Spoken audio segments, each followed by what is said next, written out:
바울의 로마행이 결정이 되었습니다. 그토록 가고 싶었던 로마, 그 로마에 감옥에 갇힌 지 2년 만에 가게 되었으니 바울이 얼마나 마음이 설렘이 있었을까요? 바울이 지금 로마로 하는 그런 길은 죄수의 몸으로 쇠사슬에 결박해서 가는 길입니다. 바울이 로마를 가고자 결심을 했지만은 이렇게 갈 줄은 꿈에도 생각을 못했을 것입니다. 여행하는 중에, 전도하는 중에 그렇게 갈 것이라고 생각을 했는데 바울은 지금 죄수의 몸으로 온몸을 쇠사슬에 휘감은 채로 그렇게 로마로 가고 있습니다.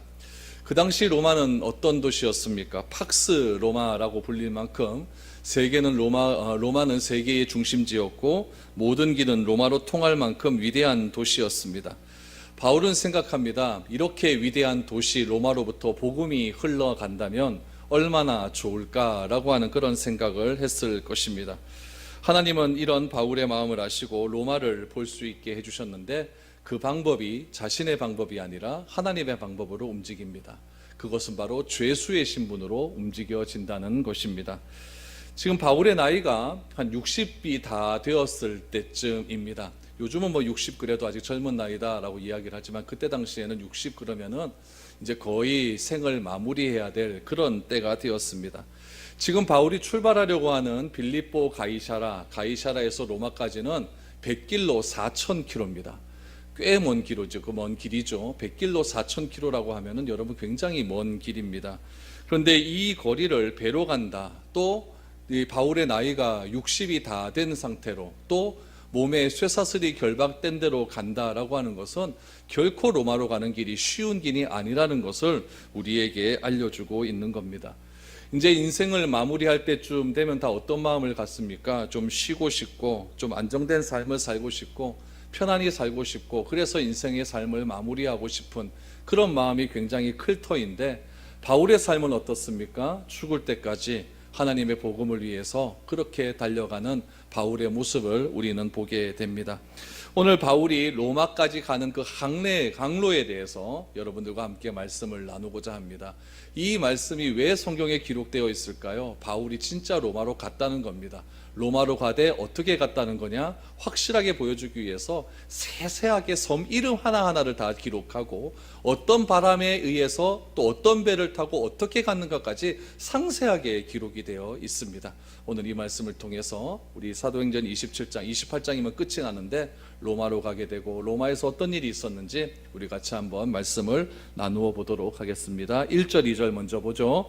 우리가 배를 타고 이달리아로 가기로 작정되매 바울과 다른 죄수 몇 사람을 아고스대의 백부장 율리오라는 사람에게 맡기니 아시아 해변 각처로 가려 하는 아드라무떼노 배에 우리가 올라 항해할세 마게도냐의 데살로니가 사람 아리스다고도 함께하니라 라고 말합니다. 지금 로마로 호송된다는 겁니다. 호송되는데 그 배의 이름이 무엇이냐면은 아드라무떼노라고 하는 배의 이름을 가지고 있습니다. 배의 이름이 아드라무떼노라는 배입니다. 그 배를 타고 간다는 거죠. 그런데 이 배에 누가 동행을 하느냐? 바울의 이런 로마행을 책임지는 사람이 한 명 나옵니다. 그 사람이 누구냐면은 아구스도대의 백부장 율리오라고 말을 합니다. 여기서 말하는 아구스도대라고 하는 것은 무엇이냐면은 로마 황제의 친위대를 이야기합니다. 그러니까 경호원, 경비 그런 것을 감당하는 그런 사람이 바울의 로마행을 책임지고 있다라는 것을 알 수가 있죠. 친위대의 백부장 율리오에게 바울의 로마행의 책임을 지는 일들이 주어지게 되었습니다. 근데 바울만 로마로 가는 길이 아니라 누구와 갑니까? 바울과 다른 죄수 몇 사람도 같이 간다라고 말을 하죠. 그래서 바울과 몇 사람과 같이 가고 또 2명이 바울의 편에 서서 같이 가게 됩니다. 첫 번째는 누가 가냐면은 누가가 같이 가게 되죠. 이 사도행전의 저자였던 누가가 같이 갑니다.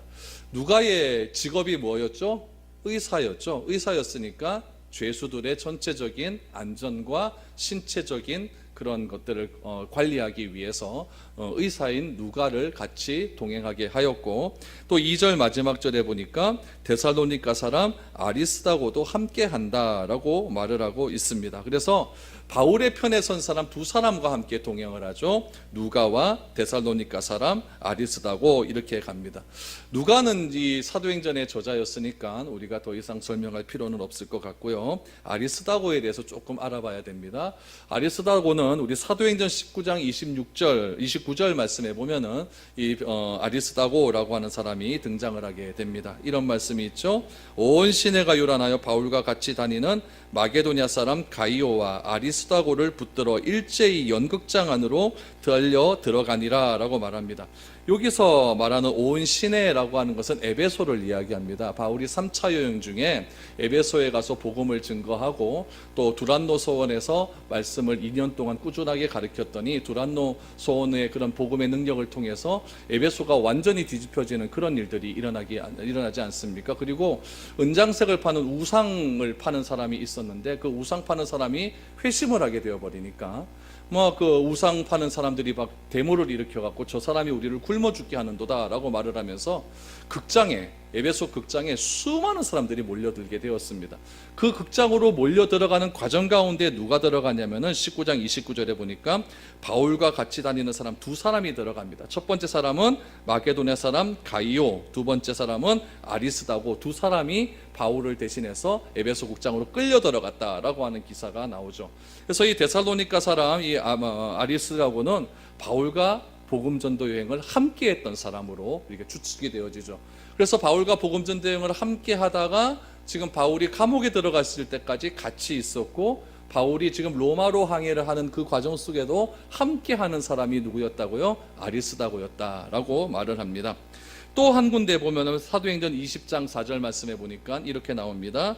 아시아까지 함께 가는 자는 베레아 사람 브로의 아들 소바도와 데살로니가 사람 아리스다고와 세군도와 더베 사람 가이오와 및 디모데와 아시아 사람 두기고와 드로비모라라고 말합니다. 바울이 소아시아를 여행하는 동안, 소아시아는 지금의 터키 지방입니다. 터키 지방을 여행하는 동안 함께하는 일행이 있었다는 거예요. 바울이 복음을 증거하러 가는데 절대 혼자 다니는 것이 아니라 하나님께서 꼭 동역하는 사람들을 붙여주셨다는 이야기입니다. 여러분, 하나님의 일은 절대 혼자서 하는 것이 아닙니다. 그래서 하나님은 우리로 하여금 낙심하지 않기 위해서 먼저 성령님을 우리에게 보내어 주셨습니다. 내 안에 성령님이 항상 함께하지 않습니까? 그것을 무엇이라고 합니까? 임마누엘이라고 하죠. 임마누엘 대신 성령님께서 내 안에 항상 함께하심으로 성령님과 함께 하나님의 일을 하시게 합니다. 그리고 눈에 보이는 사람을 붙여주시는데 그 사람이 누구였습니까? 오늘 로마행을 가는 누가와 아리스다고였고, 바울이 감옥에 들어갈 때까지 같이 했던 사람들이 있었고, 터키 전도여행할 때도 같이 했던 사람들의 명단이 사도행전 20장 4절에 나온다는 이야기입니다. 여러분, 바울의 삶 가운데 이렇게 함께하는 사람들이 있었기 때문에 바울은 그 극심한 어려움 속에서도 이런 모든 일들을 잘 극복해 나아갈 수 있다는 이야기입니다. 우리 미래로 교회도 홀로 가는 것을 하나님께서 허락하지 않으시고 많은 사람들을 이렇게 보내어 주셨습니다. 그래서 함께 신앙생활하면서 같이 기도할 수 있는 마음을 주시고 외롭지 않게 해주셨다는 것이 얼마나 큰 은혜인지 모릅니다. 오늘 예배를 함께 드리지만 예배 드리는 모든 사람들이 이 일의 동반자가 되어주시는 거죠. 오늘 브라질 사역에 대한 이야기도 우리 잠시 들었지만 브라질 사역하는 그런 모든 일에도 함께 해주시는 겁니다. 우리는 그곳까지 가는 것 말 들어보니까 이거 가야 되나 말아야 되나 24시간을 비행기 타고 와 의아노 막 이런 생각이 말 들지만은 우리가 후원을 하고 기도를 해주면서 함께 해주는 그런 가운데 또 우리 브라질 사역이 또 잘 이루어지는 그런 일들이 일어나게 되는 겁니다. 그러므로 우리가 이렇게 같이 한 교회를 이루어서 함께 간다는 것이 그런 의미에서 굉장히 중요하다는 거죠. 근데 이런 것들을 부인하는 사람들이 있습니다. 어떤 사람들이 부인을 하냐면은 교회가 교회됨을 부인하는 사람이 있어요.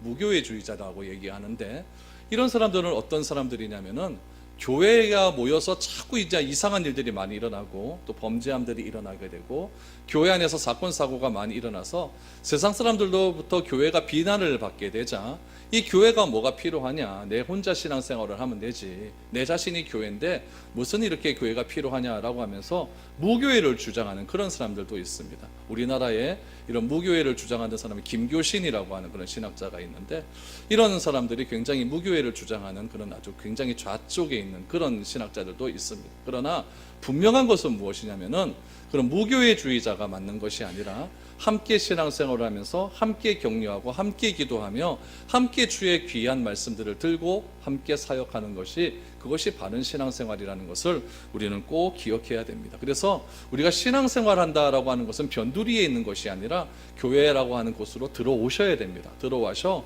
이 교회가 어떤 목적을 가지고 어떤 의미를 가지고 어떻게 신앙생활하는지를 우리가 함께 한 마음으로 같이 가는 것이 굉장히 중요하다는 것이죠. 그럴 때 어려움 당해도 그런 어려움을 넉넉히 이길 수 있는 것이고, 기쁨이 더욱더 배가 될 수 있는 그런 은혜가 넘쳐날 수 있다는 이야기입니다.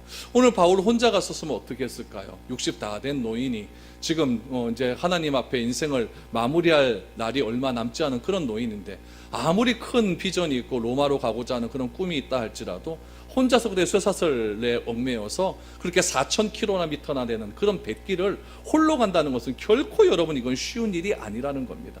그런 가운데 하나님께서 아리스도가와 누가를 붙여주심으로 함께 교제하며 함께 마음을 나누고 함께 기도할 수 있는 은혜를 주셨다는 것은 매우 중요한 일이라는 것을 여러분 꼭 기억하시기 바랍니다. 그래서 우리 미래로교에 속한 모든 여러분들도 우리가 주님 앞에 서는 그날까지 함께 동역하는 동반자로서의 삶을, 신앙생활을 할 수 있게 되기를 소망해 봅니다. 3절 보십시오. 이튿날 시돈에 되니 율리오가 바울을 친절히 대하여 친구들에게 가서 대접받기를 허락하더니, 여러분 이 3절 말씀이 굉장히 중요합니다. 이튿날 그랬으니까 가이사라에서 시돈까지 이튿날, 그 다음날 도착을 했다는 이야기입니다.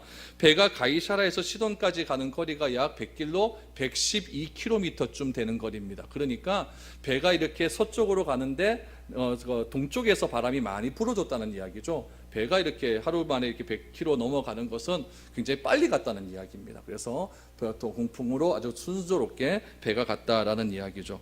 그런데 백부장 율리오가 바울에게 특혜를 주는데, 어떤 특혜를 주는지 한번 보시기 바랍니다.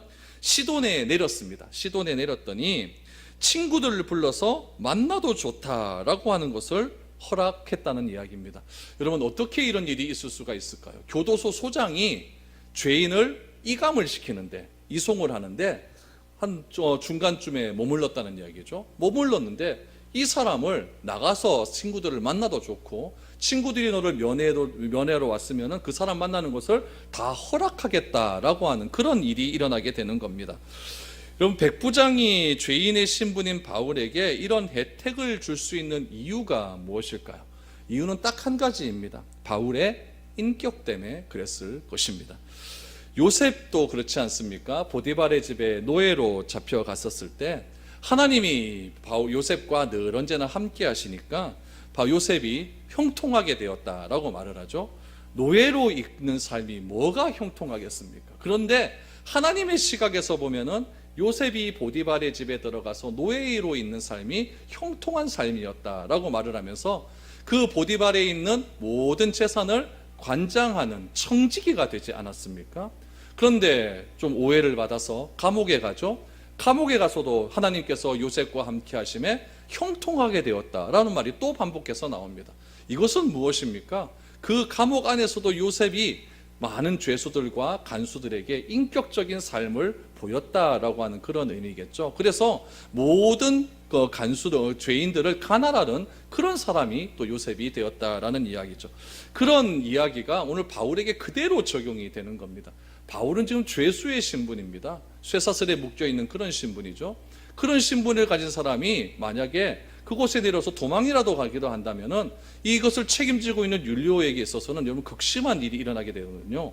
그 당시 로마의 법은 어떤 법이냐면은 죄수가 도망치면은 그 죄수의 책임을 지고 있는 사람이 죄인의 그런 모든 벌이 자기에게 오는 거예요. 그러니까 자기가 이거를 다 책임진다는 이야기죠. 이렇게 될 수 있는 이유가 무엇이냐면 바울이 그만큼 믿을 만한 사람이었다라는 것을 알 수가 있는 겁니다. 요셉과 함께 하심으로 요셉의 모든 삶이 형통하였던 것처럼 우리 눈에 보기에는 환경적으로 보면 굉장히 좋지 않은 환경이었지만 그런 환경을 형통하다라고 말한 성경의 기록. 오늘 본문에 나타난 바울도 동일한 의미입니다. 우리 눈으로 보았을 때는 힘없고 나이 많고 죄수의 몸이고 쇠사슬의 몸이었지만 하나님은 바울과 함께 하셨기 때문에 바울의 삶에 통해서 인격으로 드러나는 그런 하나님의 거룩함이 드러날 수 있었기 때문에 이 백부장이 바울에게 면회를 허락하고 친구들을 만날 수 있는 그런 놀라운 특혜를 허락해 주셨습니다. 여러분, 우리는 어떻습니까? 우리는 사람을 만나면 그 사람이 우리를 대하는 태도가 어떤 태도로 보입니까? 어떤 모임에 내가 등장을 하면 반가워합니까? 아니면 전마저 왜 왔노? 이런 소리를 듣고 있습니까? 그리스도인이 진정한 빛과 소금의 삶을 살기 위해서는 여러분 세상에서 인정을 받아야 됩니다.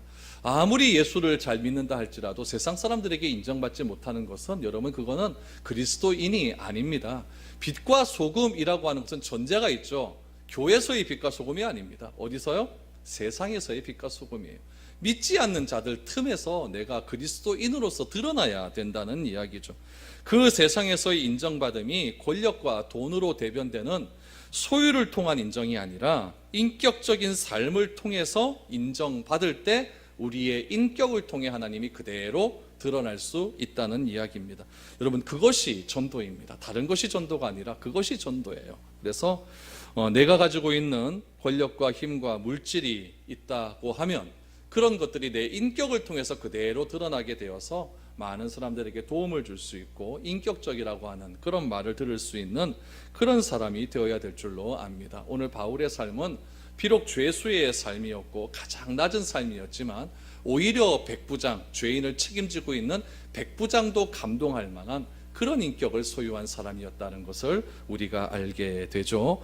4절에서 8절까지 또 어떤 행동가 일어나는지 또 한번 보겠습니다. 또 거기서 우리가 떠나가다가 맞바람을 피하여 구브로 해안을 의지하고 항해하여 길리기아와 밤빌리아 바다를 건너 루기아의 무라시에 이르러 거기서 백부장이 이달리아로 가려 하는 알렉산드리아 배를 만나 우리를 오르게 하니 배가 더디가 여러 날 만에 간신히 니도 맞은편에 이르러 품새가 더 허락하지 아니하므로 살몬의 앞을 지나 그레데 해안을 바람막이로 항해하여 간신히 그 연안을 지나 미항이라고 하는 곳에 이르니 라세아시에 가깝더라 라고 말합니다.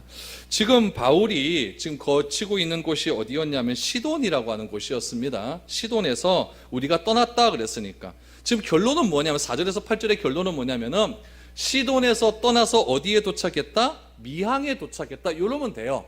이러면 되는데 지금 이 사도행전을 기록한 누가가 그 배에 같이 타고 있잖아요.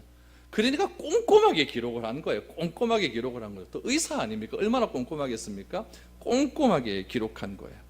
누가가 가지고 있는 의도가 있겠죠. 이렇게 꼼꼼하게 기록한 의도가 있겠죠. 바울의 걸음, 지금 로마까지 이르는 복음의 과정을 상세하게 기록해서 수천 년이 지난 후에 우리도 그 발걸음을 진짜 확실하게 한번 알려주기 위한 그런 의도가 깔려져 있다는 이야기입니다. 얼마나 상세하고 자세한 기록입니까? 바울의 로마로 가는 그 길이 마치 예수님이 예루살렘을 향하여 걸어가는 그 길과 여러분 굉장히 유사하지 않습니까? 바울이 로마로 가는 길은 죽으러 가는 길이거든요. 죽으러 가는 길인데 예수님도 예루살렘으로 가는 길이 죽으러 가는 길인 것을 알면서도 걸어가지 않습니까?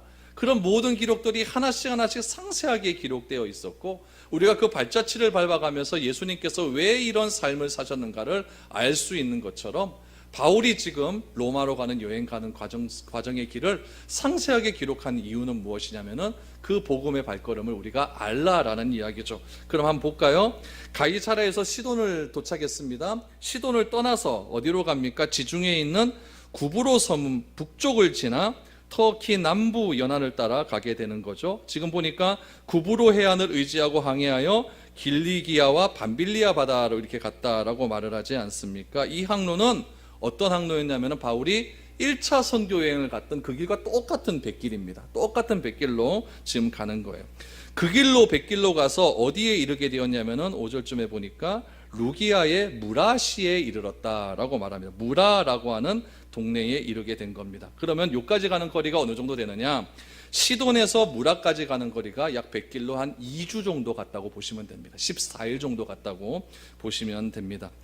무라시에서 무라라고 하는 동네에서 이탈리아로 가는 알렉산드리아 배로 환승을 하게 되는 거죠. 왜 환승을 하겠습니까? 더 큰 배로 가는 거예요. 이 알렉산드리아라고 하는 배는 저 뒤쪽에 보면 아시겠지만은 상인들이 타는 무역선입니다. 그러니까 죄수만 있는 것이 아니라 아시아에서 저 이탈리아까지 물건을 싣고 이제 항해하는 그런 수출하는 그런 무역선이라는 것을 알게 되죠. 알렉산드리아로 가는 배로 환승을 하는 거예요. 그런데 여러분 8절 말씀에 보니까 바람 때문에 여러 날을 걸려서 어떻게 미항에 이르렀다고요? 간신히 미항에 이르렀다라고 말을 합니다. 여러분 여기서 간신히라고 하는 표현을 사용하는 것으로 보아서 맞바람으로 인하여 매우 힘든 항해였다는 것을 알 수가 있죠. 그때는 뭐 증기를 사용했겠습니까? 뭘 사용했겠습니까? 배가 가는 것은 오로지 바람으로 가는 거거든요. 근데 지금 이탈리아 바울이 출발했던 그런 가이사라는 동쪽에 있고, 이탈리아를 보면은 이탈리아로 가기 위해서는 지금 서쪽으로 이렇게 가야 되거든요. 근데 순조롭게 가기 위해서는 동풍이 이렇게 불어주면은, 그렇죠? 동쪽에서 서쪽으로 이렇게 불어주면은 배가 순탄하게 가는 데죠. 근데 여기서 간신히 그랬으니까 바람이 어디 쪽으로 불렀다는 걸 알 수 있어요? 서쪽에서 불렀다는 거죠. 맞바람을 갖고 가는 겁니다. 큰 돛을 가지고 맞바람으로 갖고 가는 거니까 굉장히 힘든 여정이었다는 것을 알게 되는 것이죠. 그래서 8절 이하에 보시니까 여기 보니까 배가 더디 여러 날 만에 간신히 니도 맞은편에 이르러 풍세가 더 허락하지 않았다라고 하는 것은 동풍이 부는 것이 아니라 서풍이 계속 불었다는 이야기, 맞바람을 맞고 계속해서 갔다는 거죠. 그래서 그레데 해안을 바람막이로 항해하여 간신히 그 연안을 지나 미항에 이르노니, 그 미항이라고 하는 그 항구는 어느 시와 가깝다? 라세아 시와 가까운 그런 곳에 이르게 되었다라는 이야기죠. 그래서 바울이 지금 이 항해하는 이 경로가 굉장히 힘든 항해였다는 것을 우리가 알게 됩니다. 그럼 배 한번 타보셨습니까? 저도 대학교 다닐 때 목포에서 제주도 갈 때 굉장히 큰 배를 한번 타봤는데 그때 풍랑을 한번 만났거든요. 바람이 굉장히 많이 불어가지고 막 배가, 그게 엄청나게 큰 배였는데 막 배가 막 이렇게 막 흔들리는 거예요. 토를 얼마나 했는지 막 배멀미가 나갔고요. 저는 배멀미가 심하다 그래서 뭐 얼마나 심하게 노랬더니, 야, 저는 그때 세상 가져가는 줄 알았습니다. 정말 심하더라고요. 그래서 뭐 배를 배바닥에다 바짝 붙이면 괜찮다 그래서 바짝 붙여봤더니 그것도 소용이 없어요. 여러분, 손발 다 풀리고 나서 내 마음대로 자유롭게 행할 수 있는 그런 상황에서도 배멀미가 그렇게 심한데, 바울은 지금 나이 많은 어른이죠. 또 쇠사슬로 몸이 감겨져 있죠. 이런 상황에서 여러분 이렇게 2주 넘게 항해한다는 것은요, 체력이 완전히 다 소진되는 그러한 일이라는 것을 알 수가 있죠.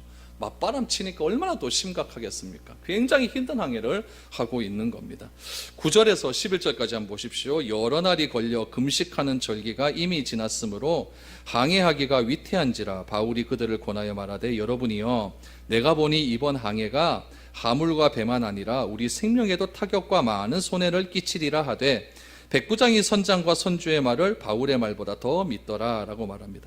지금 알렉산드리아라고 하는 배로 갈아탔다 그랬죠. 갈아탔다 그랬으니까 이 알렉산드리아라고 하는 배가 무역선이라고 하지 않았습니까? 그럼 무역선이 가장 쉽게 돈을 벌 수 있는 방법이 있어요. 그건 뭐냐면은 자기가 원하는 목적지로 빨리 가야 된다는 이야기죠.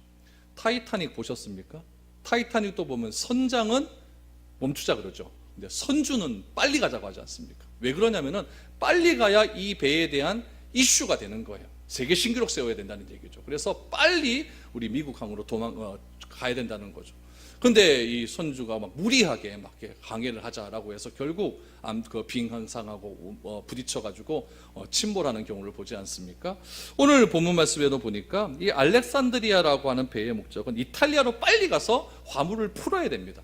머물면 머물수록 자기한테는 손해가 되는 거예요. 그런데 미항이 오기 전에 맞은편 바람이 너무나 강했기 때문에 오늘 8절에 보니까 어떻게 도착했다고요? 간신히 도착했다고 말하지 않습니까? 그래서 바울은 말을 하는 겁니다. 오늘 보니까 바울이 그들을 권하여 말하되, 여러분이여, 내가 보니 이번 항해가 화물과 배뿐 아니라 우리 생명에도 타격과 많은 손해를 끼치리라 라고 말을 합니다. 바울은 아는 겁니다. 지금 이 배의 이 바다의 상태로 가면은 큰일 나겠다라고 하는 거죠. 그럼 바울은 어떻게 이렇게 알 수가 있을까요? 이유는 딱 한 가지입니다. 바울이 지금까지 3차의 전도 여행을 통해서 타본 배의 길 있잖아요. 그거를 계산을 해보니까 11번을 배를 탔어요. 그러니까 지중해를 통해서 에게해를 가는 그 길을 바울이 환히 알고 있는 거예요. 얼마나 많이 다녔으면요. 그렇게 다 알고 있는 거죠. 그렇기 때문에 바울은 아는 겁니다. 이거 이렇게 가면은 안 된다. 이렇게 가면은 우리의 생명도 위험할 수가 있고, 지금 이 배에는 많은 화물이 있기 때문에 당신들의 재산산해송에도 크게 날 수 있다. 그러니까 여기서 잠시 머물렀다가 나중에 가자라고 이야기를 한 거죠. 그랬더니 11절 말씀해 보니까 이 배의 죄수를 책임하고 있는 백부장이 이야기를 합니다. 백부장이 무엇이라고 이야기하냐면은 선장과 선주의 말을 바울의 말보다 더 믿었다라고 말을 하는 겁니다. 이 백부장은 앞절에서 보니까 바울의 인격은 믿었습니다. 그렇죠? 그렇기 때문에 바울을 자유에게 어느 정도 허락을 한 그런 사람이었습니다. 그런데 이 반은 이 항로에 의해서는 바울을 믿지 않고 누구를 믿습니까? 선장과 선주를 믿는 거예요. 왜 그랬을까요? 이건 상식적으로 너무나 당연한 일입니다. 바울에게 있어서는 어떻게 배에 대한 이야기를 잘 몰랐던 거죠. 그가 그렇게 많은 항해를 했다는 것을 잘 몰랐던 거죠. 바이서 백부장은 누구를 믿었냐면은 이 배의 선장과 선주를 믿었던 겁니다. 훨씬 더 이 사람이 배길과 배에 대해서 잘 안다라고 생각을 했던 것이죠. 그런데 이렇게 말하는 바울은 죄수의 신분 아닙니까? 그러니 의견이 묵살되는 것은 당연한 일입니다. 11절을 보니까 백부장이 선장과 선주의 말을 바울의 말보다 더 믿었다라고 말하죠. 바다와 기후에 대해서 여러분, 선장보다 더 잘 아는 사람이 어디 있겠습니까? 그들은 전문가입니다. 백부장의 입장에서는 선장과 선주의 말을 믿는 것이 더 합리적인 생각이었죠.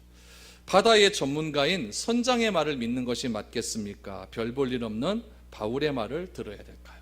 여러분 같으면 이런 상황이 닥쳤을 때 과연 누구의 말을 듣는 것이 옳겠습니까? 그러면 12절 말씀을 보십시오. 그 항구가 겨울을 지나기에 불편함으로 거기서 떠나 아무쪼록 베닉스에 가서 겨울을 지내자 하는 자가 더 많으니 베닉스는 그레데 항구라 한쪽은 서남을 한쪽은 서북을 향하였더라 라고 말합니다. 그래서 결국에는 미항에서 겨울을 보내지 말고 어디로 가자? 베닉스로, 조금 가는 길이 어렵더라도 베닉스로 가자라는 쪽으로 선택하게 되었다는 이야기죠. 그래서 이 항구를 출발하게 되었다는 이야기입니다. 13절부터 보십시오. 남풍이 순하게 불매 그들의 뜻을 이룬 줄 알고 닻을 감아 그레데 해변을 끼고 항해하더니 얼마 안 되어 섬 가운데로부터 유라굴로라는 광풍이 크게 일어나니 배가 밀려 바람을 맞추어 갈 수 없어 가는 대로 두고 쫓겨갔다라고 말합니다. 여러분, 남풍이 불었다라고 하는 것은 배에서 바람이 이제 뒤쪽으로 이렇게 불어졌다는 이야기예요. 그러니까 남풍이 순하게 불었다라고 말하지 않습니까? 그러니까 배가 가기 아주 좋은 쪽으로 바람이 불었다라고 말합니다.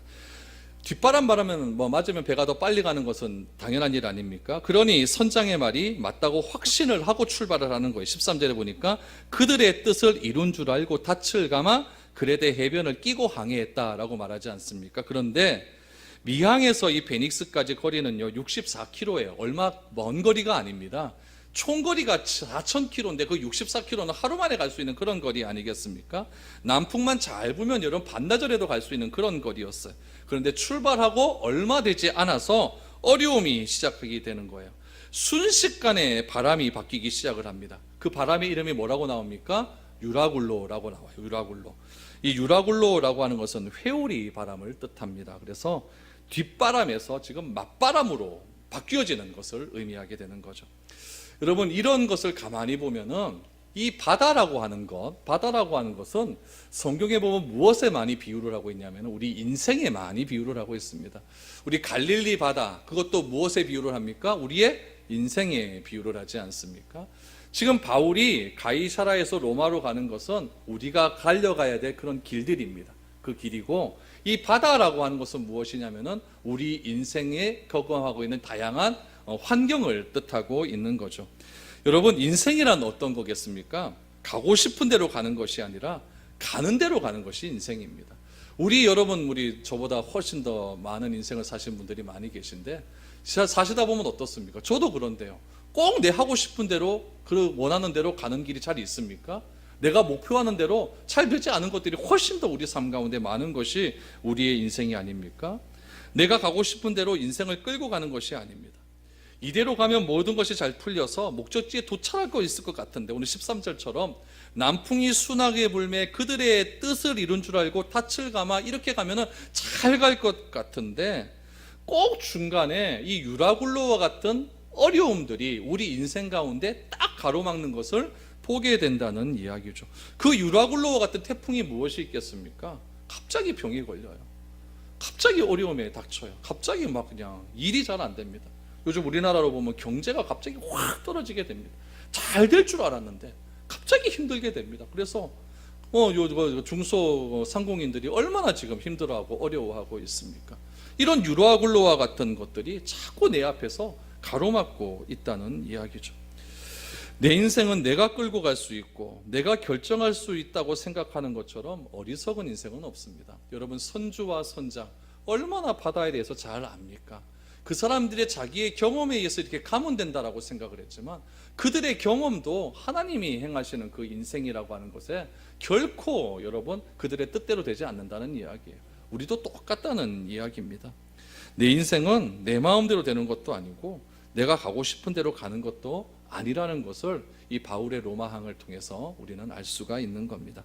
16절부터 보십시오. 어떤 어려움이 옵니까? 가우다라는 작은 섬 아래로 지나 간신히 거루를 잡아 끌어올리고 줄을 가지고 선체로 둘러감고 스르디스에 걸릴까 두려워하여 연장을 내리고 그냥 쫓겨갔다라고 말합니다.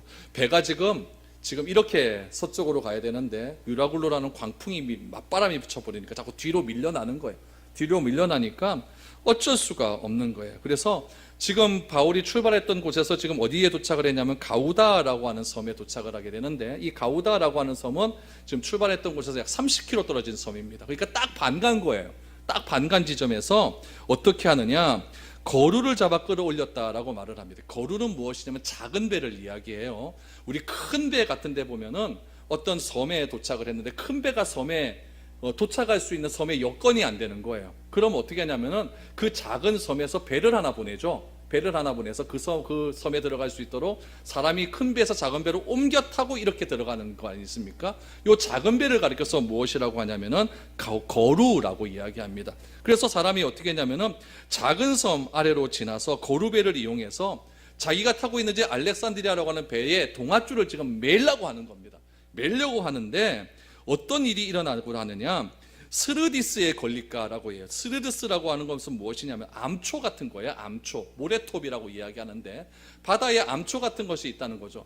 여러분, 큰 배는요 배에 어느 정도 그 하중이 있으니까 배가 어느 정도 밑바닥까지 어느 정도 그 바다 안에까지 많이 들어가요. 그렇죠? 많이 들어가기 때문에 너무 얕은 바다는 이 큰 배가 못 들어갑니다. 그러니까 얕은 데 가면 암초 같은 것들이 많이 있게 되니까 잘못 들어가다 암초와 부딪히게 되면 배가 파손이 되어서 큰 어려움에 당하니까 거루라고 하는 작은 배를 이용해서 가는 거예요. 그런데 거루라고 하는 작은 배를 이용해서 감에도 불구하고 가우다라고 하는 작은 섬 그 주변에는 뭐가 많았다? 암초들이 많았다는 거예요. 그러니까 얼마나 지금 심각한 상황이겠습니까? 폭풍우는 막 쳐내려옵니다. 파도도 막 치고 올라와요. 밤은 어둑어둑해집니다. 얼마나 무서운 공포가 밀려오겠습니까? 그런 가운데 이 사람들이 하는 생각은 어떤 생각이 있겠어요? 아, 바울의 말을 들을 걸, 이런 생각 안 했겠습니까? 여러분, 자연의 풍랑으로 인해서 사람으로 할 수 있는 방법이 지금 16절 17절에는 하나도 없다는 이야기. 하나도 없다는 이야기. 선장의 경험과 기술도 명령도 통하지 않는 그런 어려운 상황이 닥치게 되었다는 겁니다. 우리의 인생도 똑같다는 이야기. 내 힘으로 아무리 해도 안 되는 일은 틀림없이 있다는 이야기입니다. 그때 어떻게 합니까? 18절 19절. 우리가 풍랑으로 심히 애쓰다가 이튿날 사공들이 짐을 바다에 풀어버리고 사흘째 되는 날에 배의 기구를 그들의 손으로 내버리니라. 제일 먼저 그들이 목숨을 살기 위해서 버린 것은 무엇입니까? 내가 돈 벌기 위해서 그렇게 모아놓았던 화물을 다 버리기 시작합니다. 다 버리기 시작을 해요. 조금만 늦게 갔으면 그거 다 살릴 수 있었던 건데 성급하게 가다가 그거를 다 버리기 시작을 하는 겁니다. 여러분, 우리의 인생에 어려움이 닥치게 되면은 다 버립니다. 조영실 목사님이 저한테 이렇게 얘기하더라고요. 돈 있으면 사람 산다 이거다. 돈 있으면 사람 산다. 참 이거 비참한 말이겠습니까? 돈이 있으면은 그 돈 다 투자해갖고 10억이든 20억이든 투자했고 사람 살려내는 겁니다. 없으면 어쩔 수 없어요. 없으면 어쩔 수 없어요. 그게 오늘날 우리가 살아가는 인생의 길입니다. 이 오늘 바울이 걸어가는 이 인생의 길도 그렇지 않습니까? 한번 잘 살아보겠다고 그렇게 많은 무역선에다가 자기의 짐을 싣고 이탈리아로 가기만 하면은 내가 큰 부를 이루어서 그렇게 잘 살 수 있다라고 하는 그 부푼 꿈을 갖고 가고 있는데 자기가 빠져 죽게 되어버리니까 그 자기의 모든 짐을 바다로 다 집어 던져버리는 그런 일들이 일어나게 되는 겁니다. 여러분, 내가 할 수 있는 일이 없음을 인정해야 된다는 이야기예요. 내 경험도 버리고 내 능력도 버리고 내 지식도 다 버리는 겁니다. 언제요? 내가 어려움에 처해 있을 때요. 시한부 인생을 선언받은 사람이 무엇이 소중하겠습니까?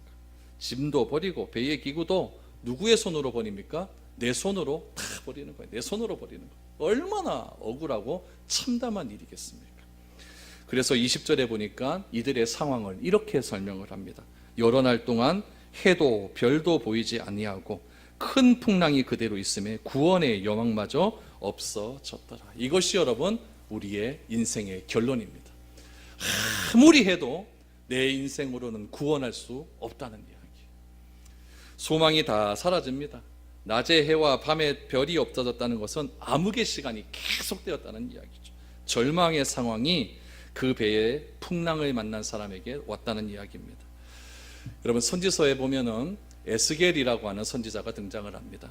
에스겔은 포로로 잡혀서 소망이 없고 길을 다 잃어버린 것 같은 그런 참담한 마음으로 바벨론에 있었을 때 환상을 보게 됩니다. 어떤 환상을 보게 되냐면은 하늘의 문이 열리고 먹구름의 틈바구니에서 은빛 광채가 환하게 비치는 것을 보게 됩니다. 그 환하게 비치는 그곳에 무엇을 보게 됐냐면은 하나님의 보좌를 보게 되었어요. 그리고 그 보좌 곁에 있는 4개의 생물을 보게 되었습니다. 또 그 주변에 하나님의 군대들이 움직이는 영광스러운 광채를 보게 되었습니다. 그것을 보는 순간 에스겔이 가지고 있던 모든 절망에서 해방되는 그런 놀라운 일들을 경험하게 됩니다. 우리가 해도 보이지 않고 달도 보이지 않고 내 삶의 길이 아무것도 보이지 않고 구원의 소망의 소망마저 다 없어졌을 때 하나님이 보여주시는 이 귀한 말씀을 통하여서 내가 이대로 끝나는 것이 아니라 다시 한번 새로운 인생길을 걸어갈 수 있겠다라고 하는 희망의 빛이 말씀으로부터 나온다는 사실입니다. 여러분, 오늘 바울이 가는 이 걸음걸이를 통해서 우리가 알 수 있는 것, 인생의 주인은 내가 아니다라는 겁니다. 내 뜻대로 되는 것이 하나도 없다라는 이야기죠. 끝까지 가지 마시고 여러분 주님 앞에 빨리 엎드리십시오. 무릎을 꿇으십시오. 겸손하게 온유하게 항복하십시오. 다 내려놓으십시오. 그래서 여러분들이 절망의 상황 속에서 에스겔처럼 영광스러운 보좌 앉아 계신 그 하나님의 거룩한 영광을 바라보십시오. 그럴 때 내가 살고 내 주위도 다 살아나는 역사가 일어나게 됩니다. 이러한 은혜가 우리들의 삶 가운데 넘쳐날 수 있기를 축복드립니다.